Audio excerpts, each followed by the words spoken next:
Chicago, it is getting very, very scary over in Chicago, including on their mass transit systems. Take a look. Good afternoon. I'm Erica Sargent. Great to have you with us. I'm Joe Donlin. 3 new attacks on the CTA in the past 24 hours. The youngest victim, just 16 years old. CBS 2's Sabrina Franza is tracking the crimes and has new details on the investigations. We spoke to the mother of that teenager who asked us to keep her anonymous. She told us her son was just making his way home from school when this happened, and instead she found him in the hospital with a gunshot wound in his arm. And she says he's never taking CTA again. So why is it that we can't all stick together and save our kids? Whether white, black, yellow, orange, you can't put no color on death. Like, you die, you dead. The mother of a 16-year-old boy. Did she just say you die, you dead? She said you can't put no color on death. I understand what she was trying to say. But did she just say if you die, you dead? Give me a second. Our kids, whether white, black, yellow, orange, you can't put no color on death.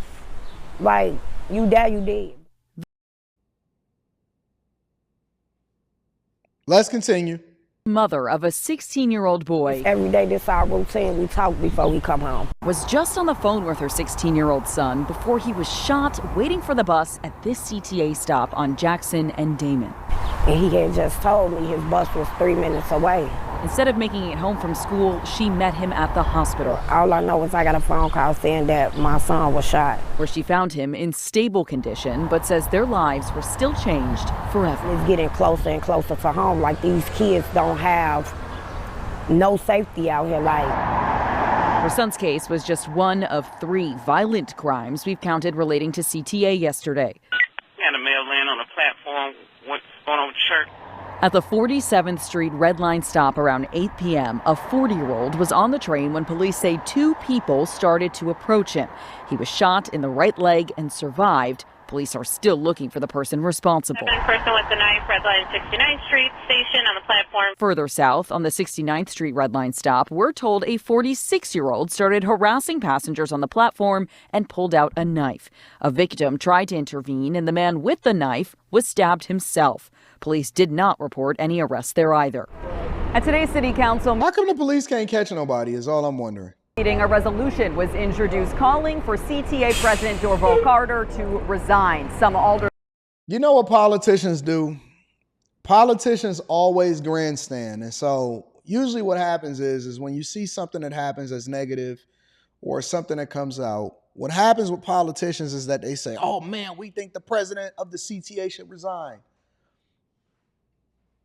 What is the crime that's happening within the city of Chicago, including on the CTA, have to do with the CTA president being able to efficiently run?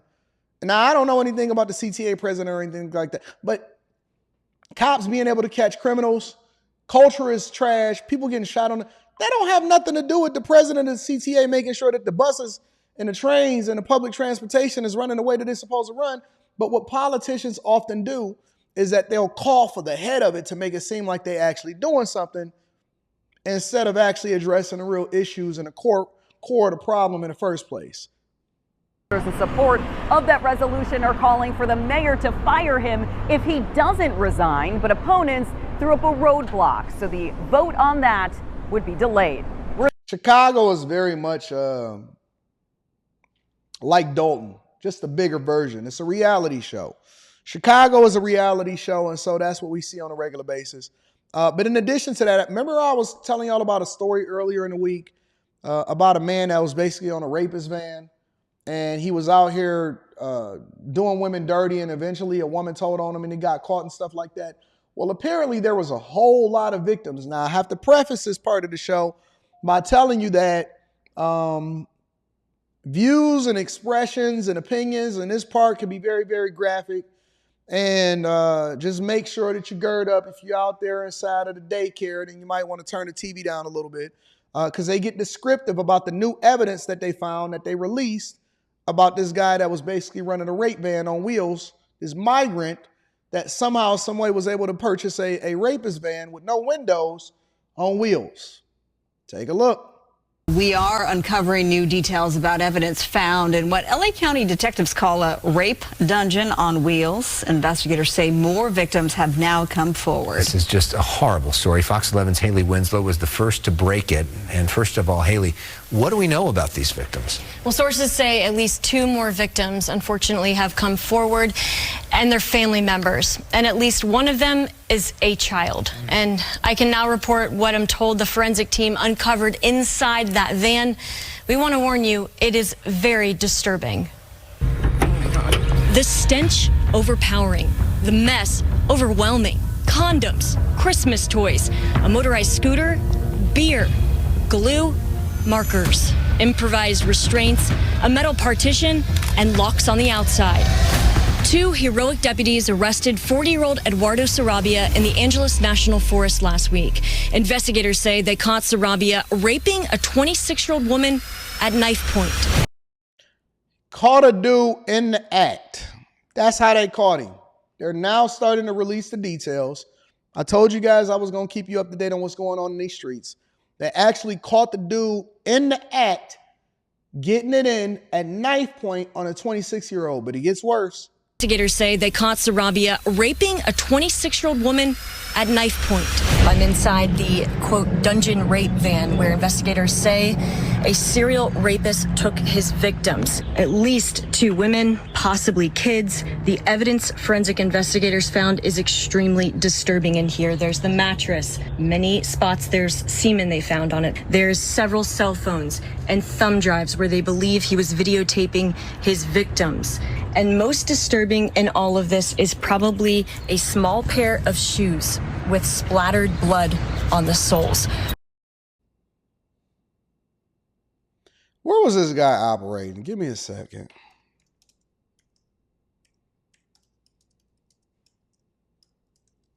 I need to identify exactly where this is happening. Los Angeles. Los Angeles. This is where this was happening, out in Los Angeles. Let's continue. All of that evidence has been, of course, processed, and inside the van is everything that's left. Taken to the crime lab, law enforcement officers say the forensic team found multiple pairs of women's underwear tucked in corners of the van they believe he collected as trophies. A small pair of pajamas, and next to the small bloody shoes, investigators say they found a shovel. This dude was a straight up demon. Straight up demon. Now, here's the question that you got to ask yourself. How many people, especially considering that he had a shovel in there, how many people didn't survive? I'm telling y'all, it's bad out here. I don't know how many shows that I have to do where I have a conversation with y'all and I tell y'all, hey, be careful. Don't get involved. Get a man around you. Make sure that you're not out here frolicking past a certain time. Don't speak to strangers. Don't give strangers money. All of this stuff. And it's scary enough for men, but it's even scarier for women. I tell y'all this all the time.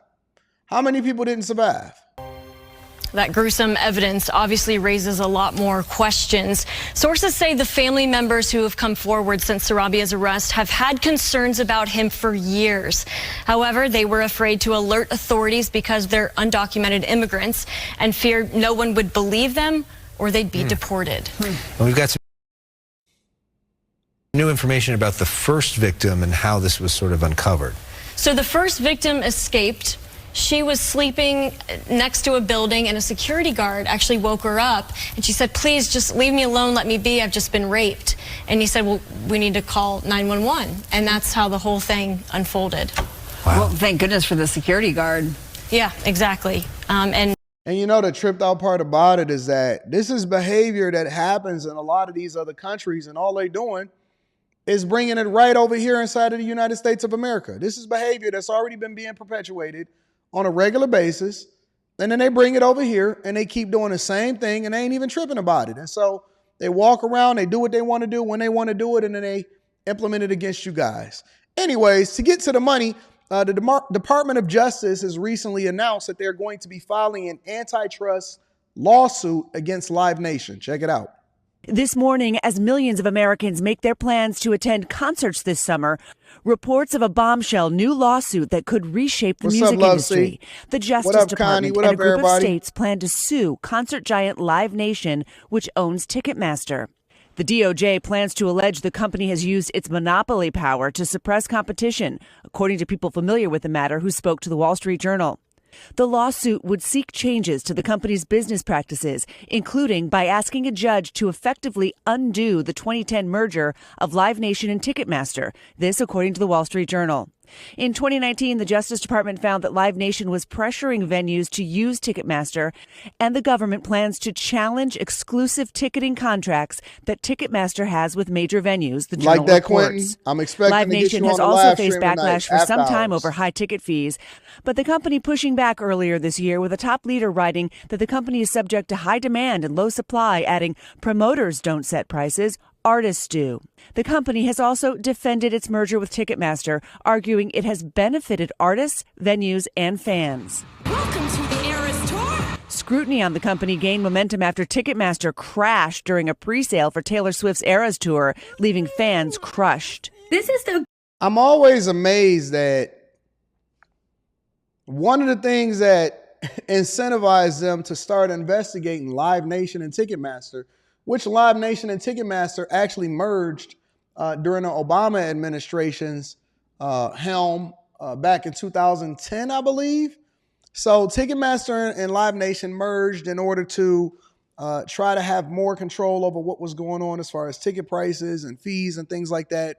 And what they were able to do was negotiate better deals with a lot of the venues, to where the venues would then be incentivized in order to push their artists or whoever it is come through to use Ticketmaster / Live Nation. Now, Live Nation is completely separate from Ticketmaster in that Live Nation is the promotional arm. Ticketmaster is controlling the fees and obviously your ability to be able to get in the venue and things like that. And so they're saying that Ticketmaster and Live Nation together has a stranglehold on the industry in which they're snuffing out the competition. So what happens is Ticketmaster is controlling, I think, like 80%. Live Nation is controlling like 50% of their respective field. And so they're saying that this is an issue. And the funniest part about this is that it took a Taylor Swift concert, which I don't really know. I got to deep dive into the documents. I got to wait until I see the lawsuit. But a Taylor Swift concert is the thing that had the Department of Justice calling Live Nation executives to the front of the congregation saying, "Hey guys, you need to fix this." A Taylor Swift concert had the Department of Justice questioning the executives over at Live Nation. Like they ain't got nothing better to do. Congress members ain't got nothing better to do than to grill these dudes. Biggest disaster I've ever seen on Ticketmaster. I'm not getting tickets. That public fiasco prompting a high-profile hearing in Congress where executives were grilled. You have clear dominance, monopolistic control. This whole He's shaking like a stripper. Ticket system is a mess. May I suggest respectfully that Ticketmaster ought to look in the mirror? People that are nervous, they shouldn't talk with their hands. Gotta have that steady hand, baby. That steady hand, baby. People that are nervous, they shouldn't talk with their hands. I don't even know how you can be a Congress member and talking with your hands. And say, be nervous. I'm the problem. It's me. Live Nation responding at the time. We apologize to the fans. We apologize to Ms. Swift. We need to do better. So we reached out overnight to both the Justice Department and Live. Anyway, so Taylor Swift is crashing the site is one of the incentives behind whether or not Live Nation is going to be under scrutiny in his Department of Justice lawsuit to ultimately break up the company, because they're saying that they got a monopoly over everything. I'll wait till I see the lawsuit before I get into it. But ladies and gentlemen, that's your quick hits.